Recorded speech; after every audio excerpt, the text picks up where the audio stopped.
बहुत बहुत धन्यवाद और आभार दिलीप भाई। एक बार जोर से नारा लगाइए, भारत माता की, भारत माता की। अभी हम लोग पीछे बैठकर बात कर रहे थे कि जिस तरह से लगातार 10 बजे से आप सब लोग यहां पर बैठे हैं और कोई भी उठकर नहीं जा रहा है, यह दर्शा रहा है कि किस कमिटमेंट के साथ आप सब लोग यहां आए। एक बार अपने लिए जोरदार ताली बजा दीजिए। जब मैं सुबह में आया तो हमें कई मीडिया के साथियों ने पूछा कि आज के इस उपवास का मकसद क्या है। तो हमने उनको भी कहा कि आज हम सब जो यहां उपवास पर बैठे हैं वो इसलिए बैठे हैं कि दिल्ली में दिल्ली की जनता के लिए अरविंद केजरीवाल जी ने कई उपवास किए, और जब दिल्ली की जनता के लिए अरविंद केजरीवाल जी ने जो उपवास किया उसके फायदे दिल्ली को मिले। दिल्ली के लोगों के बिजली फ्री आए, दिल्ली के लोगों का पानी मुक्त हुआ, दिल्ली के गरीब बच्चों को अच्छी शिक्षा मिली, दिल्ली के लोगों के स्वास्थ्य की सुविधा मिली, दिल्ली के लोगों को, दिल्ली की महिलाओं को, दिल्ली के माताओं को बसों में यात्रा फ्री मिली, बुजुर्गों को तीर्थ यात्रा फ्री मिला। अब हर महिला को 1000 देने का वादा भी पूरा करने वाले थे। तो दिल्ली के जो लोगों को फायदा हुआ, आज जब अरविंद केजरीवाल जी जेल में, और अरविंद केजरीवाल जी जेल में इसलिए हैं कि देश का तानाशाह डर गया है, तो इसीलिए आज दिल्ली के वो सब लोग जिनको दिल्ली के इस 10 साल के गवर्नेंस से फायदे हुए हैं, वो आज यहां पर उपवास पर यहां बैठे, जहां अपने घर में अपने घर पे बैठे। वो चाहते कि अरविंद केजरीवाल जी को आशीर्वाद मिले, उनको वो शक्ति मिले, उनको ताकत मिले कि तानाशाह को आंख में आंख डालकर चुनौती दे, तानाशाही को खत्म करें। दोस्तों, मैं 10-15 दिन से मैं ये सोच रहा हूं कि हमें आजादी दिलाने के लिए हमारे पूर्वजों ने फांसी के फंदों पर झूल गए, बहुत सारे बलिदान देने पड़े, लेकिन आजादी के 75-80 साल बाद अगर हमें अपनी बात बोलने से पहले सरकार से डर लगने लगे तो क्या हम वाकई आजाद हैं? और अगर हम आजाद नहीं है तो क्या हम आजादी की लड़ाई नहीं लड़नी चाहिए? मैं टीवी पे जाता हूं, कई बार टीवी के एंकर कोशिश करते हैं कि सरकार के खिलाफ ना बोलें। मैं उनको भी कहता हूं कि यह लड़ाई हम इसलिए लड़ रहे हैं कि कल से आप बेबाकी से किसी सरकार से सवाल पूछ पाए।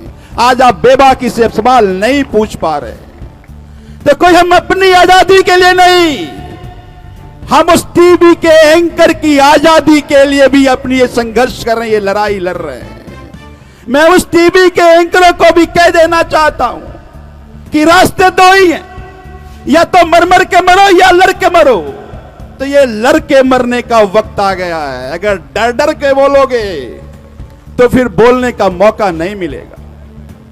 मुझे ये लगता है कि अगर अभी नहीं बोले तो फिर दोबारा बोलने का आपको मौका भी शायद ना मिले। ये 400 पार का दम भरा जाता है। ये 400 पार का दम क्यों भरा जाता है? ये 400 पार का दम इसलिए भरा जाता है कि कल को मोदी जी को पता है कि अगर हम सत्ता से गए तो हमारा जगह जेल में, तो कुछ इस तरह से कर जाए कि रशिया की तरह जब तक नरेंद्र मोदी रहे तब तक प्रधानमंत्री रहे, ताकि उनको जेल का दरवाजा ना रहना पड़े। तो इसीलिए लड़ाई बहुत बड़ी है। यह भ्रष्टाचार की बात हो रही है। यह भाजपा वाले आपको याद होगा जब ये एक्साइज घोटाला की बात हुई थी, पहले कहा कि 10,000 करोड़ का घोटाला है, 10,000 करोड़ का घोटाला है, फिर कहा 350 करोड़ का घोटाला है, किसी ने कहा कि भाई 150 करोड़ घोटाला है, किसी ने कहा 100 करोड़ का घोटाला है, ईडी ने कहा 35 करोड़ का घोटाला है। अब इससे 4 दिन पहले इनके एसजी ने यह कहा कि 80 लाख का घोटाला हुआ है।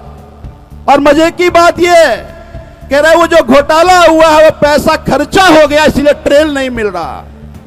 मैं परसों किसी टीवी चैनल पे था, मैंने कहा यही ईडी वाले आज के 10 दिन बाद कहीं ये ना कह दें कि मैं अरविंद केजरीवाल जी के घर गया था छापा मारने के लिए, मैंने दो मफलर देखा था, उसको हमने सीजर रिपोर्ट में नहीं लिखा, लगता है ट्रेल वही है। हम अरविंद जी को कहते हैं मफलर दो, कहते हैं हम नहीं देंगे।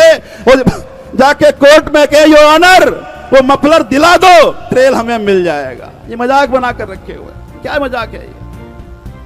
तो मैं ये कहना चाहता हूं दोस्तों, आप इतिहास पढ़ते हैं, आजादी की लड़ाई थी, 1919 में रॉलेट एक्ट लाया था। क्या था रॉलेट एक्ट?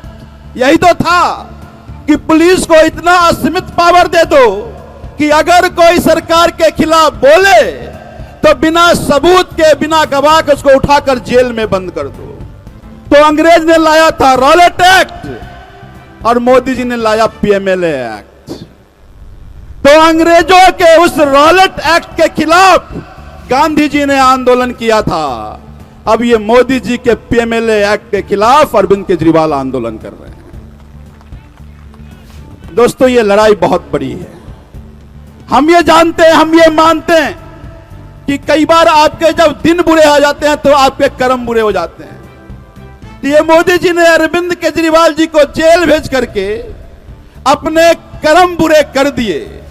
जब अपने कर्म बुरे कर दिए तो समझ लीजिए इसके दिन बुरे आ गए हैं। अब इनके तानाशाही का अंत का समय आ गया है। और वो अरविंद केजरीवाल जी को जेल भेजने की भूल इसलिए किया कि ऊपर वाले भी चाहते थे कि इस तानाशाही के अंत का माध्यम अरविंद केजरीवाल बने।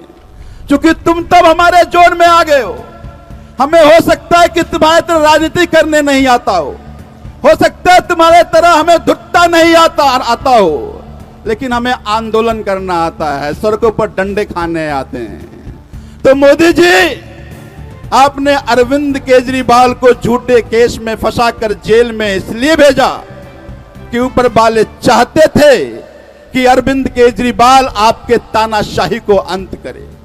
तो ये लड़ाई बहुत बड़ी है, सभी साथियों ने कहा, और मैं भी ये मानता हूं कि लोग ना केवल दिल्ली में बल्कि दिल्ली के बाहर भी, आज पूरे देश में जगह जगह पे ये आज लोग उपवास कर रहा है, विदेशों में लोग कर रहा है। वो इसलिए कर रहा है कि लोग ये मानते हैं कि मोदी के तानाशाही का अंत अगर कोई कर सकता है तो वो अरविंद केजरीवाल कर सकता है। आज विदेशों में लोग इसलिए उपवास पे बैठे हैं कि 10 साल में लोग उपहास से आने के बजाय देश छोड़कर विदेश जा रहे हैं। जो विदेश आज भारतीय गए हैं उनको भी लगता है कि अब अगर इस देश को कोई आगे बढ़ा सकता है या फिर हम देश में आकर देश को आगे बढ़ाने में अगर मैं अपना रोल हो तो वह तभी मिल सकता है जब अरविंद केजरीवाल को जिम्मेदारी मिलेगी, अरविंद केजरीवाल नेतृत्व करेगा। तो आज जो लोग ये बैठ के अपने उपवास के जरिए अरविंद केजरीवाल जी को आशीर्वाद दे रहे हैं, मुझे ये लगता है यहां से एक नया रास्ता खुलता है। समय बहुत नहीं है, ये 1-1.5-2 महीने का समय फिर दोबारा नहीं आएगा, या हो सकता है कभी ना कोई चूक हो जाए। तो इसीलिए चूक ना हो ये जिम्मेदारी हम सबको लेनी पड़ेगी, हम सबको मिलकर के लेनी पड़ेगी। तैयार है ना? तैयार है ना? हमने देख लिया है इनके दमन में कितनी ताकत। संजय भाई ने बताया कि इन्होंने तो जेल में भेजा था।